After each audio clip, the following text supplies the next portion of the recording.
문재인 정권은 민생부터 챙기십시오. 남북관계 개선도 좋고 적폐 청산도 다 좋은데 그것도 다 먹고 살만할 때 얘기입니다. 이 정부의 경제 슬로건은 더불어 잘 사는 경제입니다. 그런데 지난 1년 더불어 잘 살기는커녕 어려운 서민들을 더 어렵게 만들어버렸습니다.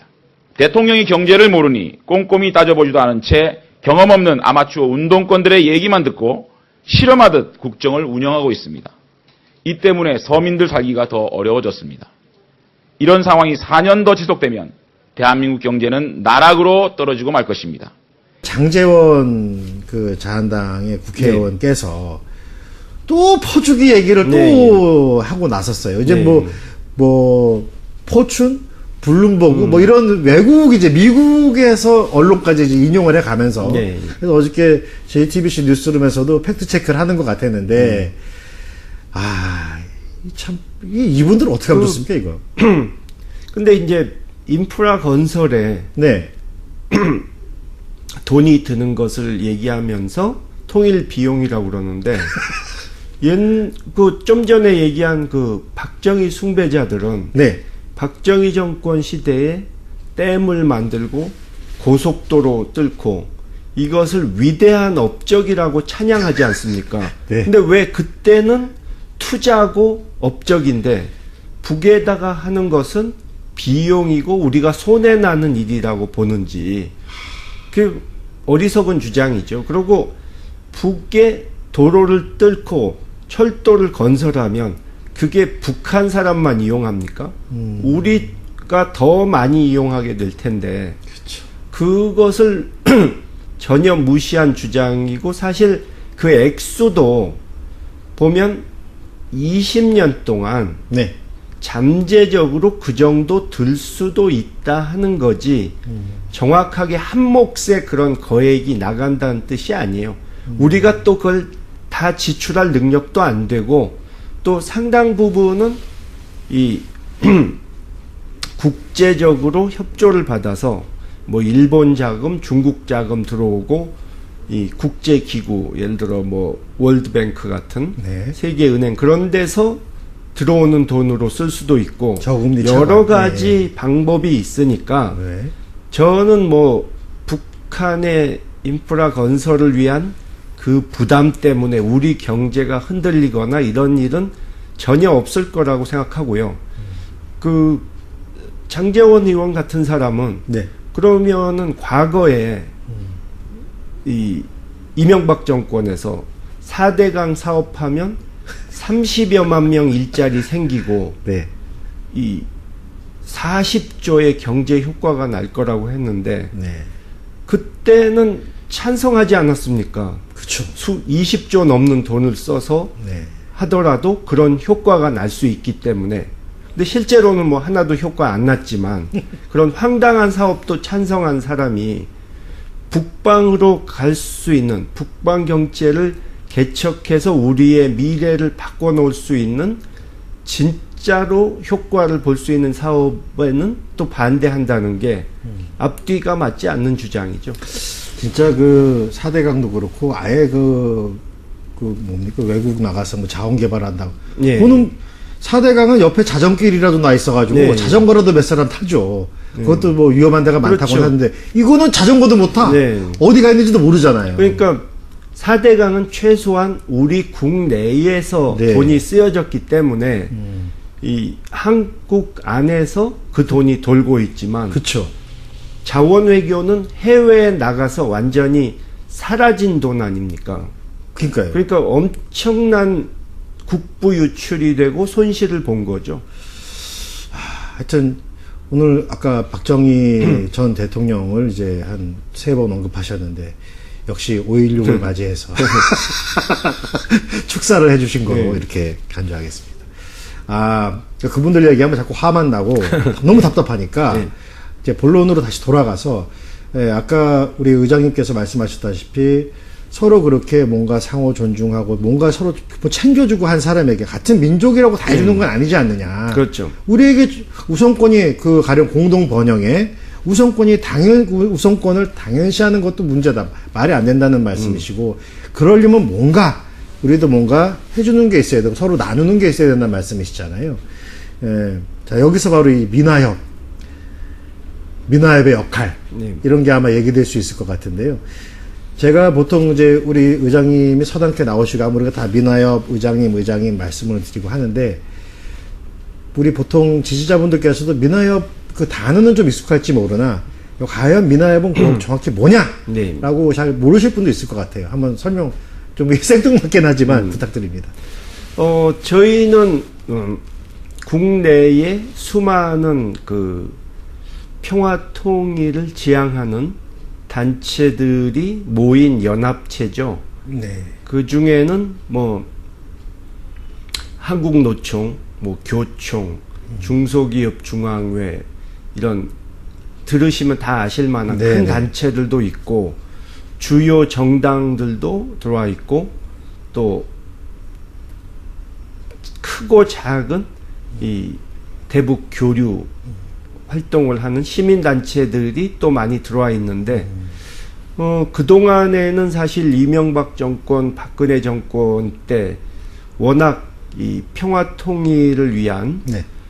이 사업을 할 수 없게 만들었기 때문에, 그러니까 박근혜 정권 같은 경우도 통일 대박이라고 해놓고 아무런 대책도 없고 민간에서 뭘 할 수 있도록 도와주지도 않았죠. 예. 좀 전에 통일 비용이 걱정된다 뭐 이런 말씀하셨는데, 박근혜 정권은 이 북한이 붕괴돼서 흡수 통일이 된다고 네, 네. 생각을 했으면서, 네. 그 흡수 통일이 되면은 평화적으로 단계적인 통일되는 것보다 우리가 비용이 훨씬 더 많이 우리의 비용이 소모되게 되는데, 그 준비는 전혀 안 하고 있었거든요. 그러니까 어떻게 통일을 하려고 그런 착각을 했는지 모르겠는데, 어쨌든 이제는 이제 시대가 완전히 바뀌었기 때문에 네. 남북 교류가 과거보다 아주 활성화되고 한 차원 높은 교류가 가능해진 상황이라서, 이제는 과거에는 우리가 뭐 식량이나 의약품 정도 지원해 주고 나무 좀 심어주고 이 기껏 뭐 좀 차원 좀 규모가 있다는 것이 뭐 북에다가 사료 공장 정도 만들어주는 그 수준이었는데, 앞으로는 이 훨씬 더 큰 규모의 사업, 더 북쪽 사회에 깊이 파고들 수 있는 그런 사업이 가능할 것 같아서 지금 이 여기저기서 의견도 구하고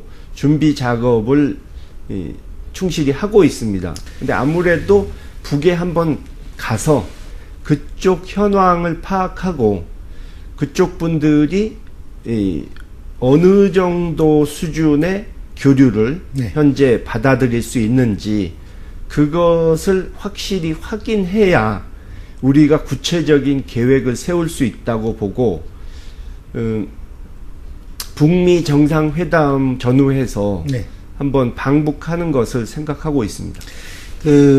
요즘 혹자들은 좀 이제 남북 정상회담 이후에 분위기가, 오늘 뭐 약간 좀 그런 소식이 있긴 했지만 전반적으로 이렇게 뭔가 잘 될 것 같으니까 평소에 관심 없던 언론사마저도 이제 남북 교류에 대한 얘기를 네. 조금씩 하는 것 같아요. 근데 지금 어떤 얘기들이 자꾸 하냐면 좀 말도 안 되는 얘기라고 생각했던 게, 왜 남북 교류가 하는 건 이제 뭐 하게 될 것 같은데 뭐 왜 민화협이냐, 뭐 스스로 다 하면 되지 않느냐, 이런 식의 생각들을 하는 분이 극소수 있는 것 같아요. 그래서 저희 지금 민화협이라는 존재가 어떤 특수한 상황에서 어떤 특수성을 갖는지에 대한 설명을 좀 부탁드립니다. 뭐 저희가 뭐 대북 교류를 뭐 독점하겠다는 것도 아니고 또 그렇게 할 수도 없죠. 네. 또 다른 이 단체들이 북측과 합의가 돼서 어떤 대북 사업을 한다면 네. 뭐 그건 당연히 좋은 일이니까 저희가 뭐 반대할 이유도 없지만, 네. 다만 이제 갑자기 이제 대북 관계가 개선이 되고 네. 교류가 활성화될 경우에 이 부작용이 좀 있을 수도 있거든요. 네. 예전엔 아주 제한적으로 조심스럽게 해왔기 때문에 그런 부작용이 심하지 않았는데 이제 앞으로는 그런 문제를 좀 조심해야 되기 때문에 네.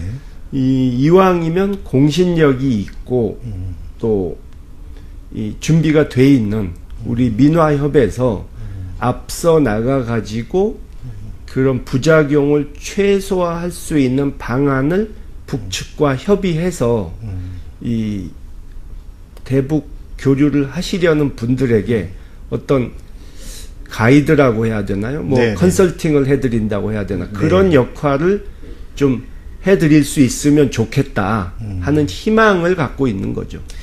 그 개방을 얘기할 때 항상 같이 짝으로 붙는 얘기가 이제 개혁, 그러니까 북한 안에 내부의 체제 안에서의 개혁과 개방이 서로가 너무 이렇게 언밸런스가 되지 않게 하고, 사실은 처음에 이 지금 민화협이 북에도 존재하죠. 예. 예, 그래서 양쪽에 같이 존재하는 그런 이제 기구인데, 모임인데, 그래서 그런 통로를 통해서 어떻게 보면은 민화협이라는 거는 북쪽에서도 더 요구해서 만들어진 그런 단체인가요? 어떻게 봐야 되나요? 그렇진 않죠. 그러니까 처음에 만들 때는 이제 북측과 정부 대 정부 간의 교류가 안 되고 있었기 때문에 네. 민간 차원에서라도 교류를 활성화하는 게 좋겠다 해서 저희 아버지께서 네. 그때 이제 적극적으로 장려를 하셔가지고 민화협이 만들어지게 된 거죠. 그러니까 정부 대 정부가 참 어렵던, 얘기하기가 어렵던 시기에 이거부터 낮은 단계부터 네. 시작하자는 차원에서 또 대북 교류나 이 평화 통일을 위한 노력은 단순히 정부만 해서 되는 게 아니고 이 민간 차원에서도 해야 할 역할이 크기 때문에 네. 또 민화협을 만들 수밖에 없었던 것이고요. 네. 그러니까 앞으로도 민화협이 이제 북측과 관계에서 중요한 것이 이제 민족의 동질성 회복, 네. 신뢰 회복 이런 부분, 그리고 우리가 북측의 각 사회 각 분야의 시스템과 노하우를 전수해 줄 수 있는 것들이 많이 있으니까 그런 교류를 하는 데 있어서 이제 정부나 큰 기업들이 나서기 힘든 부분을 우리가 맡아서 그 부족한 부분을 메꿔주는 역할을 또 할 수 있는 것이죠. 그러니까 지금 정부가 있고 정부에서도 추진하는 뭔가가 있고 한편에서 민간 차원에서 뭔가를 하는데 그거를 그냥 우후죽순식으로 막 이렇게 하는 게 아니라 민화협이라는 기존의 노하우가 있고 통로가 있고 국가의 통로가 있는 민화협을 통해서 좀 이렇게 하는 게 어떤 있을지도 모르는 부작용을 막는 데도 도움이 될 것 같다, 이런 말씀이시고 되게 되게 중요하게 제가 들은 거는 그 동질성 회복이라는 거고 그런 건데, 자칫 저도 이제 우려가 좀 되는 게 뉴스를 보면서 야 이거 북한이라는 게 아까 뭐 뉴스룸 얘기도 잠깐 했지만 이익의 각축장, 그래서 어떤 막 이익을 쫓아서 뭔가를 막 그냥 서로 경쟁하듯이 예. 이렇게 돼버리게 되면 이게 어떤 식으로든 뭐 부작용이라 할 수도 있고 뭔가 안 좋은 방향으로 갈 수 있지 않을까, 이런 좀 우려가 사실 되거든요. 벌써부터 북한에 땅 사겠다고 하는 사람도 있어요. 그래서 그렇죠. 네네네. 그래서 그런 면에서도 이제 민화협이 어떤 그런 필터링, 뭐 컨설팅 필터링 역할을 좀 하는 게 좋지 않나 생각이 듭니다. 좀 전에 이제 북에 한번 다녀오실 그런 계획도 잠깐 얘기하셨는데요. 아마 조만간 있을 여러 가지 것 중에 뭐 다는 아니더라도 대표적으로 좀 이렇게 구상하고 계신, 민화협이 계획하고 계신 게 있으면 좀 몇 가지 좀 설명 좀 부탁드립니다. 소개해 주시죠. 아직 뭐 구체적인 합의가 안 나왔으니까 말씀드리긴 좀 이르긴 하지만 이제 지금까지는 북측과 이 우리 민간 단체들이 연락을 하기가 쉽지 않았죠. 뭐 박근혜 정권 시대에는 정부 차원에서도 사실 연락할 이 채널이 없어서 네. 고생을 했는데 이제 쉽게 연락하고 접촉하고 할 수 있는 민간 차원에서도 그런 채널을 만드는 것이 급선무고 또 내년이 3.1운동 100주년인 만큼 네. 그 식민 지배에 대한 우리 항일 투쟁에 대한 역사 중에서 남북이 크게 이견이 없는 네. 그런 부분, 예를 들자면 강제징용 부분이라든가 네. 그런 부분을 같이 연구하는 또 그것에 대해서 같이 기념하고 역사를 제대로 기억하는 운동을 벌이는 그런 것이 좀 전에 얘기한 민족의 동질성 회복을 위해서 네. 필요하다고 생각해서 좀 추진을 해보려고 합니다. 요즘 어떠세요? 좀 설레지 않으세요? 그 의장님이 처음 이제 윤하엽 네. 의장님을 맡으셨을 때 저도 네. 여기 와서 이제 왔는데 그때만 해도 지금 같이 이렇게 네. 빠른 속도로 이렇게 될 거라고 예상한 분들은 그렇게 많지는 않으셨을 것 같아요. 근데 이렇게 상황이 많이 변했고 주변에서도 때마침 이 윤하엽 의장님을 우리 김홍걸 박사님이 맡게 되신 거에 대해서 참 다행이다, 잘 됐다 이렇게 보시는 분이 많은데 본인은 어떠십니까? 글쎄요, 뭐 아직은 제가 뭐 성과를 냈다고 하기에는 이르고요. 이제 본격적인 성과는 북에 다녀와서 이제 이 대북 교류 사업을 전면적으로 추진했을 때 그때나 이제 나올 수 있고 그때 평가를 받을 수 있겠죠. 지금 제가 화면이 조금 먼데요. 예. 제가 이렇게 가까이서 이렇게 들여다 보니까요. 의장님한테 뭔가 있어요. 그죠? 아직 말씀하시기 뭐 뭔가가 있는 것 같아요.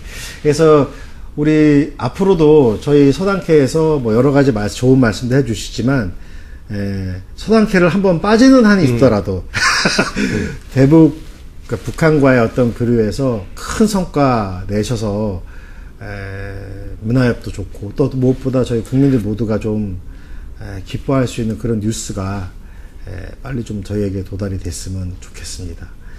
오늘 굉장히 약속 시간보다 길어졌는데요.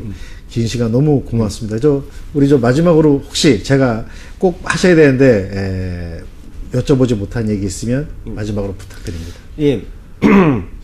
우리가 그동안에 이 적폐 청산을 위해서 네.